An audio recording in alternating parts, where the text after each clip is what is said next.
Everybody, it's Thursday, June 6, 2013. Thanks for stopping by. I'm going to talk to you a little bit today about Bob Whitaker again.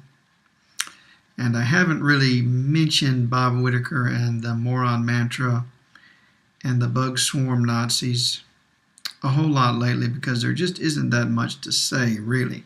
I feel like I've covered that subject pretty well. Their arguments have been just totally awful and off the wall, crazy, uninformed, and despicable. And they're not easy to listen to, but they are very easy to debunk. And, somebody posted Bob Whitaker's instructions the other day, and it reminded me of everything he was saying. I'm not sure if it was something new or something old, because a lot of it I recognized from before. I know I've seen a lot of those instructions before from Whitaker. A lot of it self-contradictory, and a lot of it obviously coaching people on deception. And he says, for instance, that there's no reason why you should ever lose an argument against someone who isn't racist. But if you do lose an argument, it's not a big deal because that's not the point anyway. So, expect to lose. You'll probably lose, but it's okay because we're not there to argue anyway. Now, Whitaker specifically tells them, you're not there to debate, you're not there to argue, don't argue.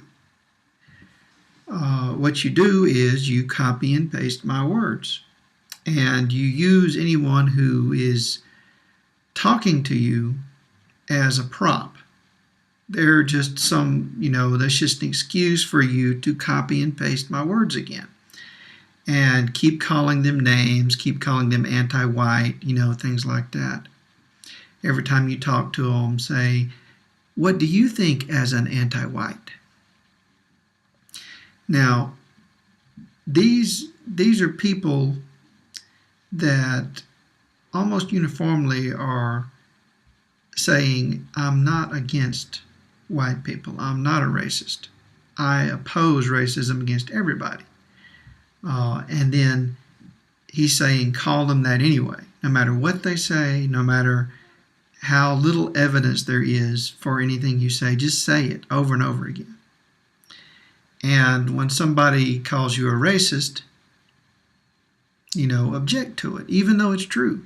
Bob Whitaker knows that Bob Whitaker is a racist.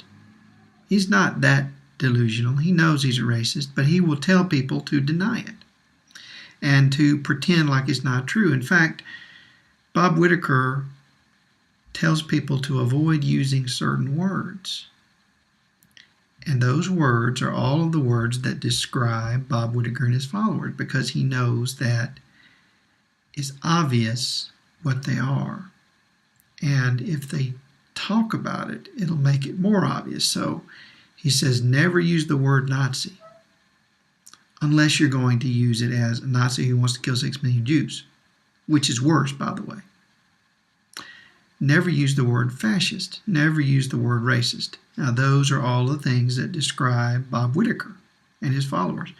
And he says, never talk about genocide tribunals because that makes us look dangerous. But guess what? The reason why he has to tell them that is because they're planning their little genocide tribunal. Not that it'll ever happen, but they're planning their little genocide tribunal so they can kill people for not being racist. And then at the same time, they're whining about their free speech because people don't like them if they come out in public and say that they're Nazis or racists. People don't like them for that, so they're being oppressed by people not liking them, just like they're being oppressed by white women not sleeping with them. These are all the methods of their oppression. People not agreeing with them, people not liking them for being total douchebags, people not sleeping with them enough. These people are really oppressed.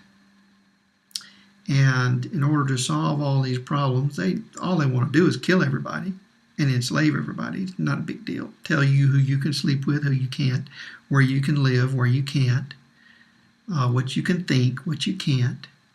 That's not a whole lot to ask just so they can get laid and have everybody like them and bow down to them, is it?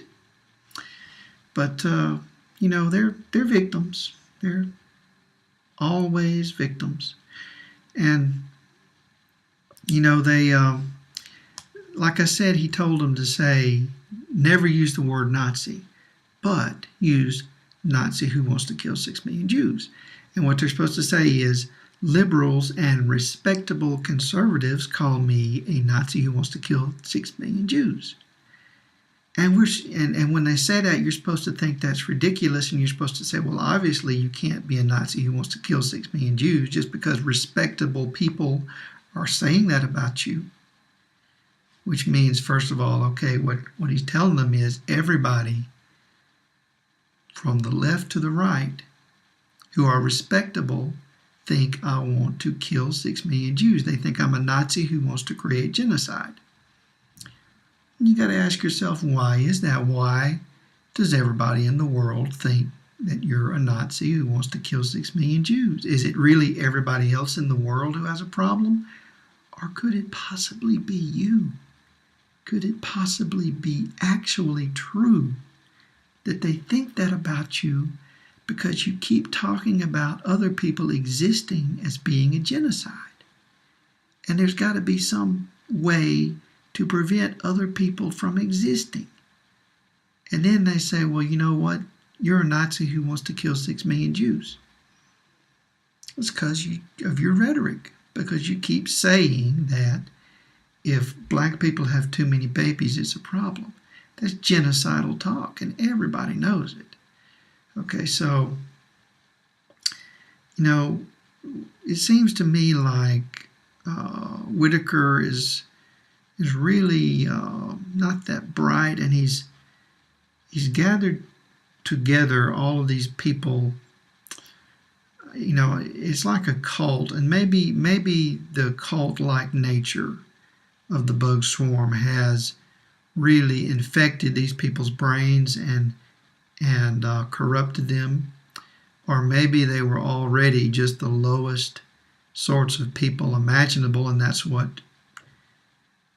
attracted them to Bob Whitaker and the Moron Mantra and the bug swarm in the first place. Either they started out being horrible, despicable people, or they became that way under his influence. I'm not really sure, which came first, but it's unmistakable that these are the lowest, most evil types of people you will ever encounter. And they're all anonymous, of course. And so it seems to me, they really don't want to talk to anybody. They just want to use everybody as a prop to bounce their propaganda off of. So obviously when people see other people acting that way, if their brains don't just switch off and get totally brainwashed, they're going to really hate that kind of behavior and hate that kind of person, and they're going to be repulsed. That's a natural human tendency of decent people, to be repulsed by that kind of behavior, by people who are just obviously evil and obviously duplicitous, and who are not engaging but pretending to engage and just insulting and saying crazy things. That turns people off really fast. And it especially turns people off that you're talking to. You can't talk to somebody and use them as an excuse to paste Bob Whitaker and expect to convince that person. And you can't really expect to convince anybody who sees that unless they're already evil. Then they'll say, hey, look at that. There's another evil guy. I like him. I'm evil too. That's the reaction that you're going to get with that. It's it's pretty plain that their strategy will never work for convincing other people. But what it seems like to me is that it works for fooling themselves. You know, like Bob Whitaker was talking about how we're going to humiliate the people who aren't racist. And don't worry if you lose the debate. We're going to humiliate them by copying and pasting our propaganda over and over again. You know, isn't that really delusional? Like he's telling his followers, you should never lose an argument, but you're going to lose an argument. But don't worry, because it's not about arguing. And we're going to humiliate these people with our arguments. But don't argue, because you're going to lose. I mean, that's what Bob Whitaker is telling these people. You know, and it's really funny, but it's that mindset, like we're going to humiliate people with our racist nonsense. And that's what the moron mantra is really for. It's so you can feel good about yourself while you're being a racist. Or at least that's the idea. But I don't think they even feel good about themselves while they're using it. Because if they did, wouldn't they show their faces? Wouldn't they use their real names? I mean, wouldn't they be proud of themselves? But they're not. Even with the moron mantra, they still can't feel good about these messages because they won't even come out and say they're racist. They won't come out and say that they're Nazi. They'll deny everything they are and hide their faces and hide their names. And at the same time, they're telling themselves that they're humiliating everybody. And everybody's so ashamed of themselves. But it's them who are ashamed. And it's so obvious.